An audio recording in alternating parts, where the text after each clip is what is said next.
সুপ্রিয় দর্শকবৃন্দ, আসসালামু আলাইকুম। শুরুতেই জানিয়ে দেব আজকের সংবাদ শিরোনাম, তারপরে থাকবে এ নিয়ে পুরো বিস্তারিত। অবশেষে তারেক রহমানের দেশে ফেরা নিয়ে যা বললেন মির্জা ফখরুল ইসলাম আলমগীর। খুশিতে বিএনপির তৃণমূল নেতাকর্মী। বিএনপির ভারপ্রাপ্ত চেয়ারম্যান তারেক রহমানের দেশে ফেরা নিয়ে এখনো কোনো দিনক্ষণ ঠিক হয়নি বলে জানিয়েছেন দলটির মহাসচিব মির্জা ফখরুল ইসলাম আলমগীর। গুলশানে বিএনপির চেয়ারপারসনের রাজনৈতিক কার্যালয়ে এক সংবাদ সম্মেলনে একথা জানান তিনি। মির্জা ফখরুল ইসলাম আলমগীর বলেন, যখন উপযুক্ত সময় মনে হয় তখনই দেশে ফিরবেন তারেক রহমান।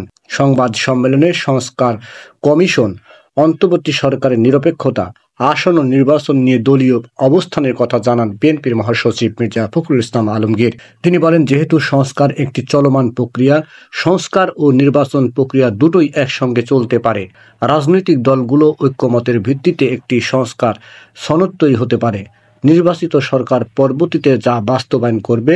এমতা অবস্থায় এখন অন্তর্বর্তী সরকারের মূলত করণীয় হচ্ছে একটি সুষ্ঠু নির্বাচন, অবাধ ও গ্রহণযোগ্য নির্বাচন অনুষ্ঠানের জন্য ঐক্যমতের ভিত্তিতে প্রয়োজনীয় সংস্কার শেষে দ্রুত একটি অবাধ ও নিরপেক্ষ জাতীয় নির্বাচন অনুষ্ঠানের আয়োজন করা এবং নির্বাচিত সরকারের নিকট দায়িত্ব হস্তান্তর করা।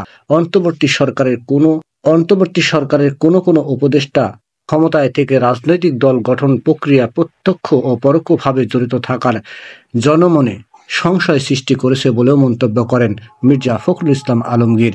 সংস্কার আগে নির্বাচন পরে কিংবা নির্বাচন আগে সংস্কার পরে এ ধরনের অনাবশ্যক বিতর্কের কোনো অবকাশ নেই বলেও তিনি মন্তব্য করেন।